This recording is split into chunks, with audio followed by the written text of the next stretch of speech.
Good morning students. Online classes में आप सभी का हार्दिक अभिनंदन। बेटा, अपने जो टॉपिक चल रहे हैं वो है वॉइसेज। वॉइस मैंने आपको पिछली क्लास में बताया था, वॉइस दो प्रकार के होते हैं।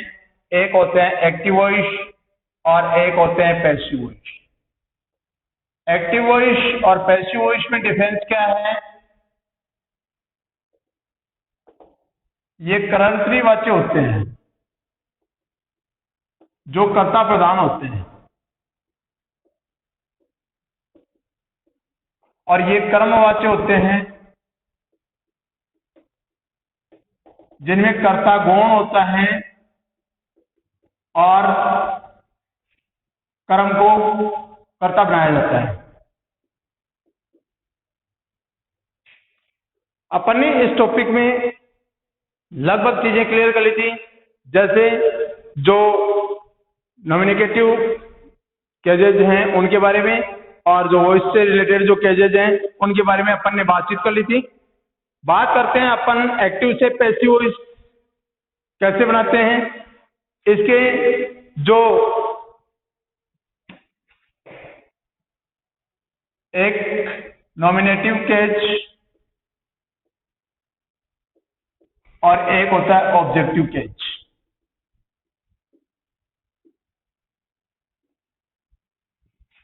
नॉमिनेटिव केज और ये कर्ता कारक होते हैं। नॉमिनेटिव केज जो है ये कर्ता कारक होते हैं और ये कर्म कारक होते हैं। कर्ता कारक और कर्म कारक में इनको जब भी अपन एक्टिव से पैसिव में चेंज करते हैं तो ये जो नॉमिनेटिव केज है ये ऑब्जेक्टिव केज में चेंज होता है। कैसे होता है? जैसे आई अगर नॉमिनेटिव केज आया है तो इस आई को अपन किस में चेंज कर देंगे? वी में। यू आया है तो यू का यू ही रह जाएगा। वी आया है तो वी का अस हो जाएगा, और दे आया है तो दे का देम हो जाएगा। यदि ही आया है तो ही का हिम हो जाएगा, और सी आया है तो सी का हर हो जाएगा। इट आया है तो इट का इट ही रहेगा। ठीक है, इस प्रकार से ये केज जो है इनको चेंज किया जाता है। कब? जब एक्टिव से पैसिव में बदला जाता है। अब बात करते हैं अपन एक्टिव से पैसिव में चेंज करने की। तो जिस प्रकार से अपन ने बेटा एडवर्बियल सेंटेंसेस पढ़े हैं उसी क्रम में अपन ये वॉइस है इनको पढ़ेंगे। जिस प्रकार से अपन ने बात की थी present simple, present continuous, present perfect, present perfect continuous, past के यही, फ्यूचर के यही। इन्हीं के साथ साथ अपन ने बात एक और की थी affirmative sentences, negative sentences, interrogative sentences. अब बात करते हैं कि इनको एक्टिव को पैसिव में कैसे बदला जाता है। पिछली क्लास में मैंने आपको अच्छी तरह से तरीके से समझाया था कि यदि जैसे हमारा कोई एक्टिव वॉइस है, वो एक्टिव वॉइस है Ram eats a mango daily. Ram eats a mango daily. अब इस एक्टिव वॉइस को पैसिव वॉइस में बदलने के लिए अपन क्या करते हैं? इस एक्टिव वॉइस को पैसिव में बदलने के लिए हम सबसे पहले हमारे जो कुछ नियम है उन नियमों को फॉलो करते हैं। जो रूल्स हैं उन रूल्स को फॉलो करते हैं। क्या करते हैं? एक्टिव वॉइस के ऑब्जेक्ट को पैसिव वॉइस का सब्जेक्ट बना देते हैं। एक्टिव वॉइस के ऑब्जेक्ट को पैसिव वॉइस का सब्जेक्ट बना देते हैं। उसके बाद जो सहायक क्रिया लगती है उस सहायक क्रिया को हम काम में लेते हैं। किसको काम में लेते हैं? सहायक क्रिया को। अगर हमारा एक्टिव वॉइस का सेंटेंस अगर प्रेजेंट सिंपल में है तो हमारे लिए ये सहायक क्रिया क्या होगी? इजार है।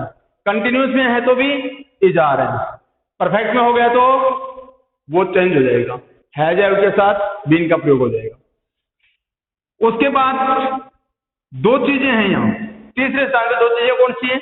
यदि हमारा ये एक्टिव वॉइस का सेंटेंस जो है ये प्रेजेंट सिंपल में है तो हम केवल मैन वर्ब की थर्ड फॉर्म लगाएंगे। हम क्या लगाएंगे? मैन वर्ब की थर्ड फॉर्म।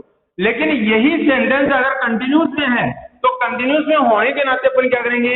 इसमें आईएनजी फॉर्म को हटा करके फॉर्म बीइंग का प्रयोग कर देंगे और उसके बाद मैन वर्ब की थर्ड फॉर्म लगाएंगे। उसके बाद प्रीपोजिशन बाई का प्रयोग करेंगे। उसके बाद जो एक्टिव वॉइस का सब्जेक्ट है उसको पैसिव वॉइस का ऑब्जेक्ट बना देंगे। एक्टिव वॉइस के सब्जेक्ट को पैसिव वॉइस का ऑब्जेक्ट बना देंगे। ठीक है, अब कैसे बनाएंगे इस फॉर्मूले को देखना आप, अपन इसी के अकॉर्डिंग इस सेंटेंस को क्लियर करते हैं। ये बात मैंने आपको पिछली क्लास में बताई है, एक बार फिर से इसको रिवाइज कर रहा हूं, रिपीट कर रहा हूं। देखिए बेटा, ये सेंटेंस कौन से टेंस का है? ये सेंटेंस प्रेजेंट सिंपल का है। ये आपने पहचान कर ली। कैसे कर ली इसकी पहचान? क्योंकि इसमें अपन को पहचान के लिए दो चीजें दी गई है। पहली चीज तो ये दी गई है कि हमारा सब्जेक्ट सिंगुलर है तो उसके साथ मैन वर्ब की फर्स्ट फॉर्म में हेल्पिंग वर्ब लगी हुई है, और दूसरी चीज ये एक एडवर्ब आई है क्या? डेली। इन दोनों चीजों से हम एंश्योर हो गए हैं कि ये हमारा सेंटेंस जो है ये प्रेजेंट सिंपल का सेंटेंस। ठीक है, अब इसको पैसिव बनाएंगे। पैसिव वॉइस बनाएंगे तो क्या करेंगे? वॉइस नियम है, एक्टिव वॉइस का ऑब्जेक्ट जो है उसको पैसिव वॉइस का सब्जेक्ट बना दो। कौन है ऑब्जेक्ट? A mango. तो ए मैंगो। उसके बाद हम क्या करेंगे? हेल्पिंग वर्ब लगाएंगे। हेल्पिंग वर्ब में ये ए मैंगो एक वचन है या वो वचन? एक वचन है, तो एक वचन होने के नाते क्या करेंगे? इस इट्स के साथ जो एस लगा हुआ है उसको तो हटा देंगे और इज का प्रयोग कर देंगे। मैन वर्ब की थर्ड फॉर्म का प्रयोग करेंगे। क्यों? क्योंकि ये हमारा प्रेजेंट सिंपल में ही है। कंटिन्यूस में होता तो अपन पहले आईएनजी को हटा करके बीइंग का प्रयोग करते, उसके बाद मैन वर्ब की थर्ड फॉर्म का प्रयोग करते, लेकिन अपना तो ये प्रेजेंट सिंपल में है, तो यहां क्या आ जाएगा? मैन वर्ब की third form. A mango is eaten. Preposition by का प्रयोग कर दो। बाई सब्जेक्ट को ऑब्जेक्ट बना दिया, और ये जो आपके एडवर्ब है ये यही आप। ठीक है, तो इस प्रकार से अपन ने पिछली क्लास में भी इसको पढ़ा था, इस क्लास में भी आप देख लीजिए। ये हैं अपने अफर्मेटिव सेंटेंसेस के, अफर्मेटिव सेंटेंसेस जो होते हैं उनके सेंटेंस। ठीक है, और इनका पैसिव वॉइस बनाना है। अब बात आती है नेगेटिव सेंटेंसेस की। ये मैंने पिछली क्लास में आपको क्लियर करवा दिया था, इसलिए ज्यादा इसको लेने की जरूरत नहीं है। नेगेटिव सेंटेंसेस, इसके ऊपर ज्यादा जोर देने की जरूरत नहीं है, पिछली क्लास में ये क्लियर हुआ है। बात करते हैं अपन नेगेटिव सेंटेंसेस की। नेगेटिव सेंटेंसेस में जैसे आई डू नॉट नो, या ऐसे करो, I do not drink tea.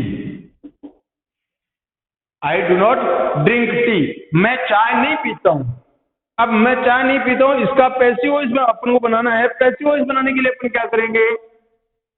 Passive voice बनाने के लिए यह है इसका एक्टिव वॉइस,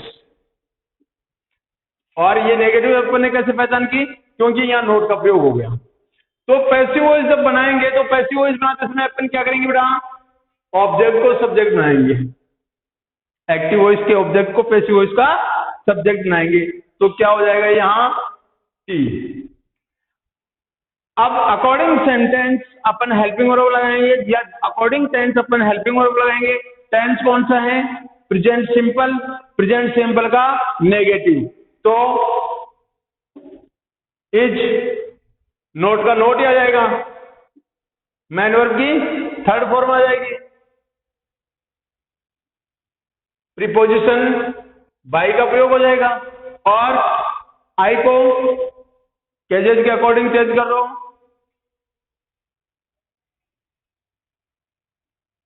आई का वी होता है। ठीक है, tea is not drunk by me, चाय मेरे द्वारा नहीं पी जाती है। ठीक है, इसी तरह से father does not plough the fields. Father does not plough the field, पिताजी खेत नहीं जोतते हैं। प्लाउ का मतलब हल जोतना, जुताई करना। तो father does not plough the field, पिताजी खेत नहीं जोतते हैं। तो पैसिव वॉइस बनाएंगे तो क्या करेंगे बेटा? The fields. ये फील्ड्स क्या हो गया? सिंगुलर है या प्लूरल है? प्लूरल हो गया। तो आर नॉट, मैन वर्ब की थर्ड फॉर्म लगा दो, प्लाउड, प्रीपोजिशन बाय का प्रयोग और सब्जेक्ट को object. The fields are not ploughed by father, पिताजी के द्वारा खेत नहीं जोता जाता है। ठीक है, तो इस प्रकार से अपन इसके नेगेटिव सेंटेंसेस बनाते हैं। इसी तरह से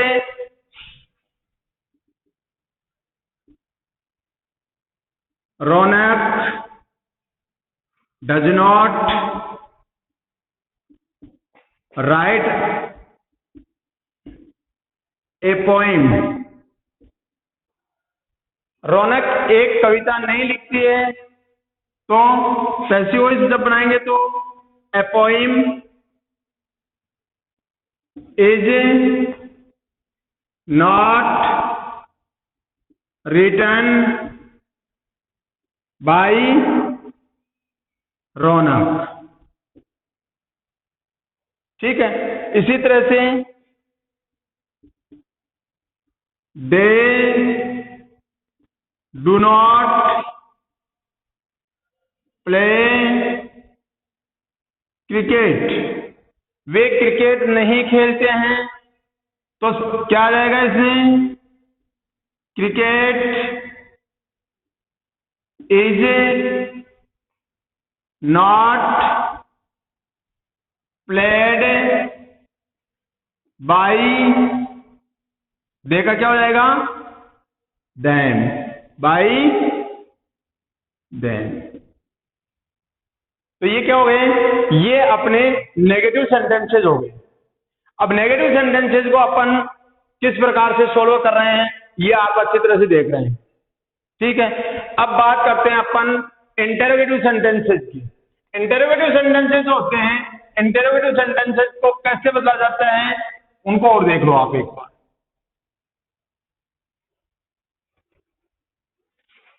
इंटरोगेटिव सेंटेंसेज अपन ने टेंसों में पढ़े हैं बेटा। टेंसेज में अपन ने पढ़ा है कि इंटरोगेटिव सेंटेंसेस दो तरह से बनाए जाते हैं। कैसे? यदि एक तो है, यदि हमारा हिंदी वाक्य क्या शब्द से शुरू है तो उसको हेल्पिंग वर्ब से बनाया जाता है, और एक यदि हमारी हिंदी वाक्यों के बीच में कहीं भी कोई टेक वर्ड आ जाता है तो उसको डब्ल्यूएच वर्ड से बनाया जाता है। ठीक है ना? अब क्या करते हैं अपन, जैसे डू यू ईट द गवावा, क्या तुम अमरूद खाते हो? Do you eat the guava, क्या तुम अमरूद खाते हो? तो अब बेटा इसको चेंज करने के लिए अपन को कौन सा फॉर्मूला काम में लेना होगा? जो इंटरोगेटिव सेंटेंसेस है उनको चेंज करने के लिए अपने पास जो फॉर्मूला होगा वो क्या होगा? जैसे अपन ने इस सेंटेंस को शुरू किया कहां से? हेल्पिंग वर्ब से।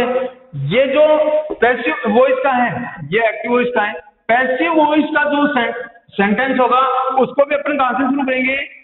हेल्पिंग वर्ब से। कहां से शुरू करेंगे? हेल्पिंग वर्ब से। लेकिन हेल्पिंग वर्ब क्या लगाएंगे? बात यहां ये आती है कि हेल्पिंग वर्ब कौन सी लगाई जाएगी? तो हेल्पिंग वर्ब क्या लगाई जाएगी? इजार है।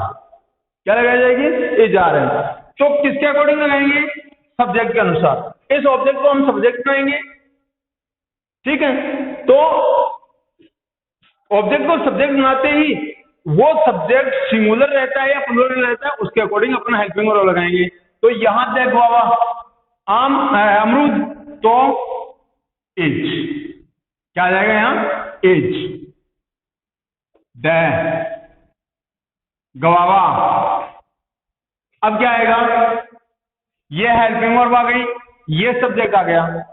अब क्या आएगी? Main verb. मेन वर्ब क्या है? वही थर्ड फॉर्म आएगी। इज अगवा इटन, प्रीपोजिशन किसका प्रयोग हो जाएगा? बाई का और यू का, यू, और ये भी इंटरोगेटिव सेंटेंस रह जाएगा। ठीक है,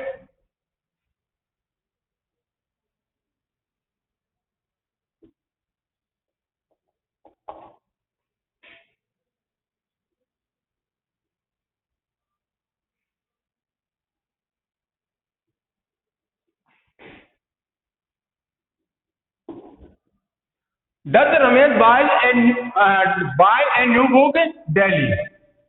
क्या रमेश रोजाना एक नई पुस्तक खरीदता है? Does Ramesh buy a new book daily? क्या रमेश रोजाना एक नई पुस्तक खरीदता है? तो पैसिव वॉइस बनाते इसमें एज किसके अनुसार हो जाएगा? ए बुक के अनुसार। As a book, a new book is a new book. Main verb क्या आएगी? Bought. Is a new book bought by Ramesh daily. Cycle किसके अनुसार लगी? ऑब्जेक्ट को सब्जेक्ट बनाया तो सब्जेक्ट के अनुसार। ठीक है, मेन वर्ब की थर्ड फॉर्म, प्रीपोजिशन बाई का प्रयोग, सब्जेक्ट को ऑब्जेक्ट बना दिया और एडवर्ब अपने स्थान पे आ गया। ठीक है, इसी तरह से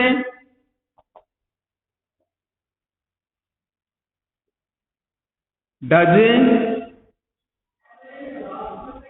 mother wash cloth? Does mother wash cloth? क्या माता जी कपड़े धोती है? तो क्या आ जाएगा? क्लॉथ से वचन या बहुवचन? बहुवचन, तो are cloth washed by, object को सब्जेक्ट, सब्जेक्ट को ऑब्जेक्ट बना दो, by mother. Are cloth washed by mother. तो इस प्रकार से ये इंटरोगेटिव सेंटेंसेस जो हैं ये होते हैं।